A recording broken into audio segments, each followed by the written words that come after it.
I got lucky. I escaped with nothing.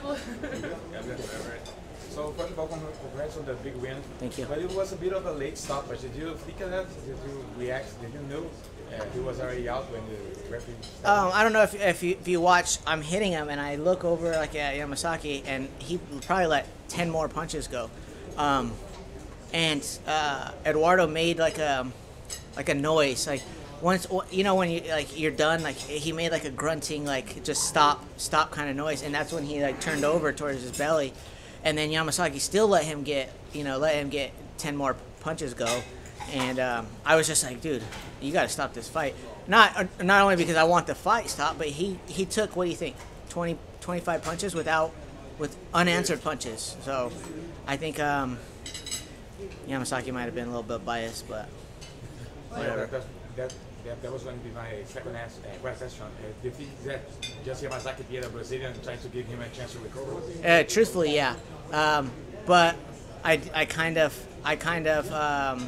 took that in consideration when I took this fight. I knew, being an American coming over here, I knew I had to get a finish or a very decisive win. As you know, the crowd plays into it. The home turf plays into it. So there's a lot of things that play into it, and I think that coming into someone else's territory, you have to win and win decisively.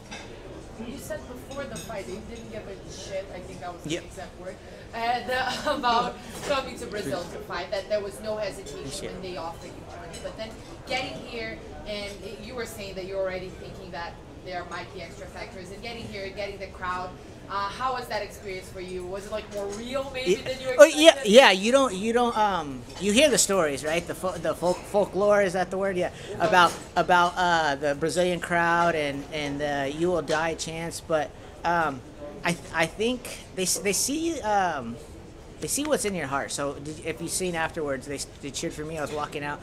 Everybody, they want a good spectator sport. They want to see a good fight, and I hope that they've seen that I gave it my all. So I won some fans over. So I did give a shit a little bit. if that answers your question. Before your fight, Brian Gallagher won, and he just responded to the rules and all that. Did you watch I didn't. that? So my cornerman turned the noise off in our room. So we just saw the fight. I didn't hear what's happening, but I could hear the boos, like the rumbles from outside. So apparently he pissed some people off. How is that for you? Like, as you're ready to walk out and you're listening to it, like, does that even occur to you? Like, not in emotional sense. That means that like I'm next. I'm ready, because before I don't care, because I heard from all the 4 fights before me, I heard cheering and booing and this and that. It didn't do anything to me. That fight, I just knew I was next, so it kind of got me a little bit more closer to walking out. there's one guy you keep saying that you want to fight. You said it a lot of times. Right. You want to get that loss back. Yeah. Is that what you want now?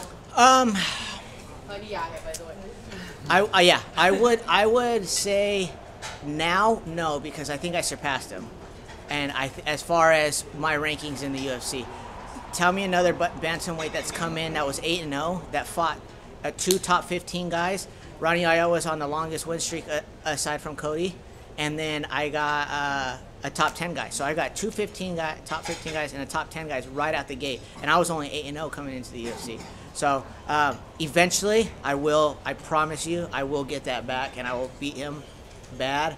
But I kind of put that in the rear view because I think I've surpassed him as far as the rankings. And I mean, if the opportunity presented itself, then maybe, but I don't see a reason to fight him right now. Do you see a reason to fight anyone in particular? Yeah, anybody that's in front of me, top 10. I beat Eduardo, right? I take his spot. Mitch Gagnon was number 12 before he got hurt. I took his spot, so I think I'm number 10. So 9, 8, 7, 6, 5, 4, 3, 2, 1. That's how it's gonna go. I'm not in this sport to be a spectator and to tell my friends at the bar that I'm in the UFC, and to tell girls that I'm in the UFC, and I don't care about none of that. I care about literally winning, and that's all I care about, and getting that gold. That's my main priority. You know, this sport isn't for the faint at heart, so I don't want to go out there and just get punched in the face for fun, just to tell everybody at the bar that I'm in the UFC so I can get some girl's number. That's not how it works. So. Johnny started his career more than 2 decades ago. Yeah, and you were the first one to TKO him. And did it, Oh, really? Yes. Yeah. Is it more extreme now? So I don't watch video or fights or anything, but I did look at his record, right? And so I looked at his share dog. You guys know what share dog is. So I'm looking at his record, and it's going back like 4 or 5 pages. I was like, holy shit! It's like to like 1998. I was like, I was still in 96. Yeah. I was still in I was in 6th or 7th grade, I think. So for me, even though he's not as well known, he's been around for a while. I'm sure the diehard fans know who he is. So for me, that's a feather in my hat, and I'm very, very appreciative of being able to fight someone that's been. He's like a Vitor, right? In my division, he's like he's been here for. He's been here for the past, decade plus. So 2 decades. So it's just I'm very, very, very appreciative for that fight and my being associated with him. Johnny, he's a real good Muay Thai fighter, and he's always using the leg kicks. What have you done in the fight to stop that? In the fight, take him down. I didn't know he was going to I thought he was going to be a little bit more hesitant to kick me because of my wrestling. I believe I'm the best grappler in 135. I didn't think he was going to try to kick me as much. And that first kick, I'm telling you, it caught me right on the knee, the bone, and it hurt me. I'm like, damn, this had to have hurt him. And then he kicked me again. I'm like, right in the same spot. I'm like, damn, that had to have hurt him. And he didn't even like flinch in his face. I'm like, shit, I'm gonna have to take him down now. You used to train at Rain MMA, right? Yes, sir. But the gym closed in 2015. How did that change your career? So the Ronnie Yaya fight, I was with Rain, and then the gym closed, and then I had the my last RFA fight, and I was on the Looking for a Fight with Dana White show. And then I won that, and then I got signed to the UFC, and then I was bouncing around from gym to gym in Orange County, and I never found a real home, like where everything was. That's how Rain was. You could get wrestling, Muay Thai, boxing, jiu-jitsu, everything there. And then I didn't find that after Rain closed. So Justin Gaethje, he's my childhood friend. We've known each other since we were 3 and 4 years old, and we grew up in the same mining town together. After that loss, I asked him, hey, can I just come train with you? He's the world champion. He's 17-0, 14 knockouts. He's just smashing everybody. So I said, I want to come see what you're doing. Like, what am I doing that you're not doing? How do I get to the championship level? And it ended up being, his training, and then Trevor Whitman, our head coach. He's a godsend, to be honest with you. I don't know a better word to describe him. He's definitely changed my life. Definitely changed my life. He's heavier than you. Justin. Do you spar with him? Yes. Or just techniques and all that? No, he kicks my ass. But it gives you such a confidence when you get to spar with. Right now he's ranked like top 10 in the world at 155, and he hasn't even fought in the UFC yet. When you get to, and in my opinion, he's the best pound for pound fighter.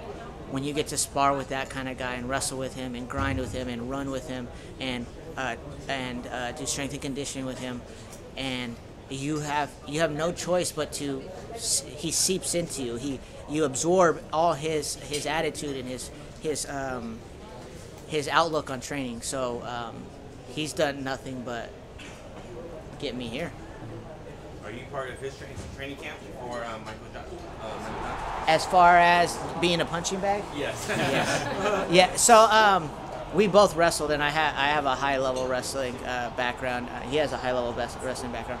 I'm more of if he doesn't feel like getting his ass up and running on Saturday, I'm there to push. If it's you by yourself, you can say, I'll run later, But if I have to run with him, then okay, Justin, I have to come. We're gonna run, So as far as like being a help, I think I'm more of just a body, just to push him.